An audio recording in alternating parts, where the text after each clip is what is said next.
Hi, dear friends. I hope all of you are safe and staying at home only. I, Prashant Lakhani, welcomes you in the world of economics for Standard 12th Commerce and Arts. Today, we are going to start with our first chapter, that is Introduction to Microeconomics and Macroeconomics. Our first topic is Meaning of Microeconomics. Now, let me clarify something here.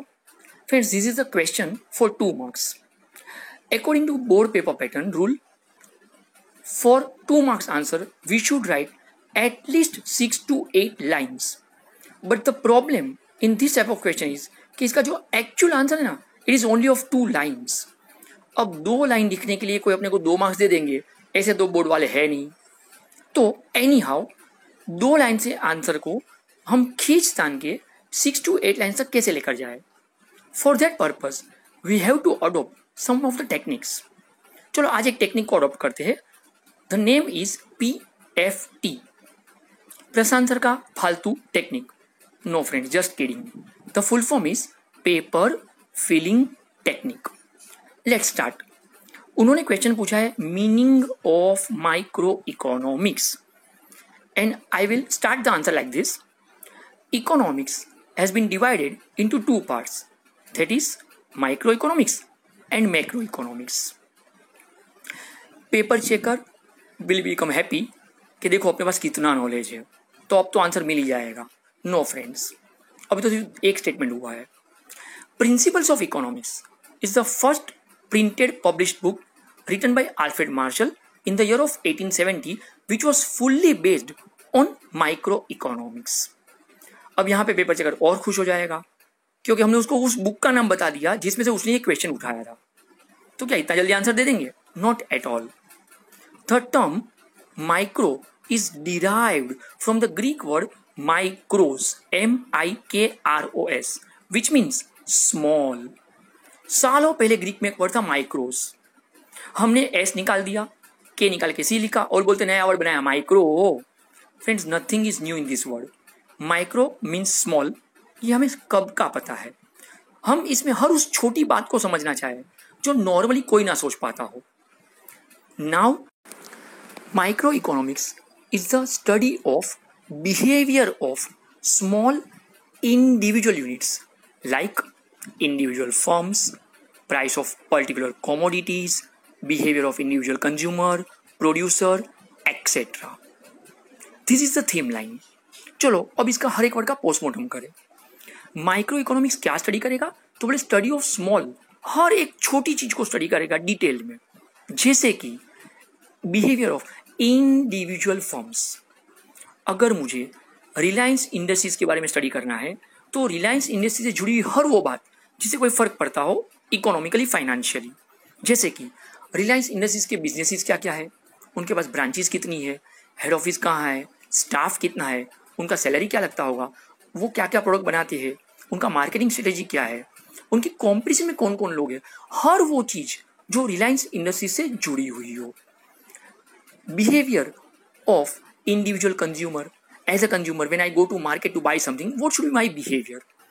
Individual producer का behaviour क्या, as a businessman how should I behave. Price of any particular commodity. Take an example, एक marker pen.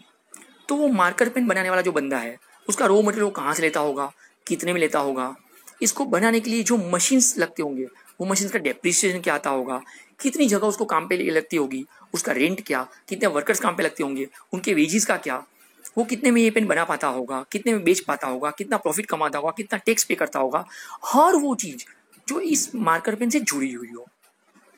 In short, we must say in microeconomics we examine the trees and not the forest. हालांकि हम सबको पता है कि जंगल में ही मंगल होता है, तो मंगल करने के लिए जंगल तक जाना तो पड़ेगा. हाईवे के डिवाइडर पर मंगल होगा नहीं, पर पूरे जंगल की पंचायती ना करके हम उस एक पेड़ को समझ ले जिसके नीचे बैठ के आराम हो सकता है, जिसके पीछे मंगल हो सकता है. So this is the perfect meaning of micro economics. Now we are on our second topic, that is definitions of microeconomics. The very first definition is one single statement definition given by Maurice Dobb, and that is microeconomics is, in fact, a microscopic study of the economy. Let me clarify what is microscopic study.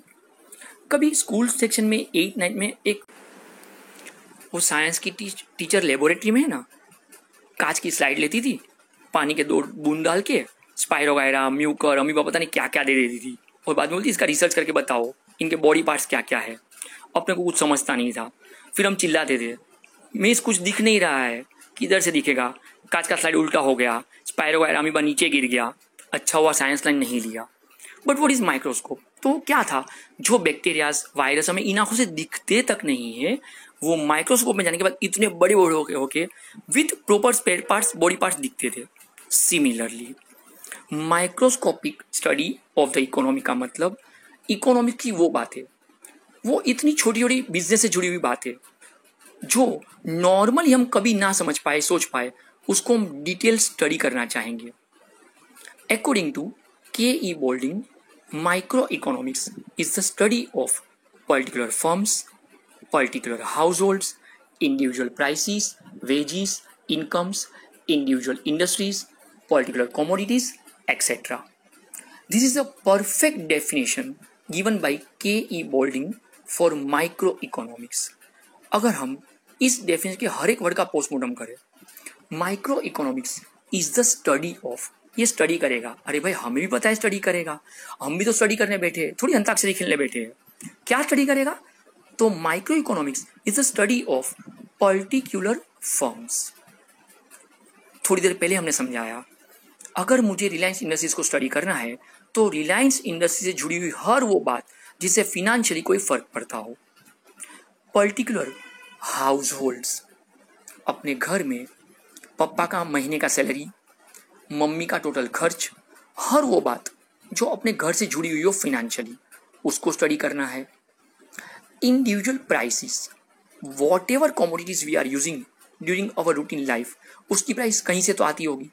जैसे कि shoes 1500 रुपये के है, घड़ी 1000 रुपये की है, marker pen 30 रुपये की है, तो हर प्राइस कहीं से कहीं आ रही है। तो उसके बारे में क्या? इंडिविजुअल प्राइसेस, वेजेस, जितने भी वर्कर्स काम कर रहे हैं वो कुछ कमा रहे हैं, तो उनके वेजेस के बारे में क्या? Incomes, there is a great difference between wages and incomes. Physically worker जो वर्क करे तो वेजेस कमाए, पर कुछ चीज़ें हम फिजिकल वर्क के बगैर कमाते हैं, आफ्टर इन्वेस्टमेंट जो रिटर्न हम पाते हैं, देयर इज अवर इनकम। तो जो भी लोग वेजेस भी कमाते हैं, इनकम्स भी कमाते हैं, वो सब भी गिनना है। तो individual prices, wages, incomes. Individual industries, friends, there is a great confusion between the two words firms and industries. When so many small business firms performing the same business activities coming under one roof to decide the business rules becomes an industry. Take an example. Reliance Industries, ये कोई industry नहीं है, कोई भी नाम के पीछे ऐसा इंडस्ट्री वर्ड लगा दिया तो it will not become an industry. Reliance industries एक फर्म है। अगर हमें रिलायंस इंडस्ट्रीज को स्टडी करना है तो फर्म के बारे में स्टडी करना है, but when we use petroleum industry तो वो इंडस्ट्री हो जाएगा कि पेट्रोलियम इंडस्ट्रीज में कितनी कंपनीज गवर्नमेंट के पास है, कितनी कंपनीज प्राइवेट सेक्टर में है, कितनी कंपनीज के अंदर पेट्रोल कितना इंपोर्ट और एक्सपोर्ट होता है, कितनी कंपनीज पेट्रोल रिफाइन कर रही है, ये सब स्टडी करें तो it is petroleum industries. And finally particular commodities, whatever commodity we want to study उसको डिटेल स्टडी करना, दैट इज पर्टिकुलर कमोडिटी। हमने ऑलरेडी एग्जांपल ले लिया फॉर मार्कर पेन, तो that is for particular commodities etcetera. तो finally the full definition was microeconomics is the study of particular firms, particular households, individual prices, wages, incomes, individual industries, etc. So finally that was the perfect definition. Friends, I hope all the concepts are cleared now. Soon I'll approach you. Thank you so much.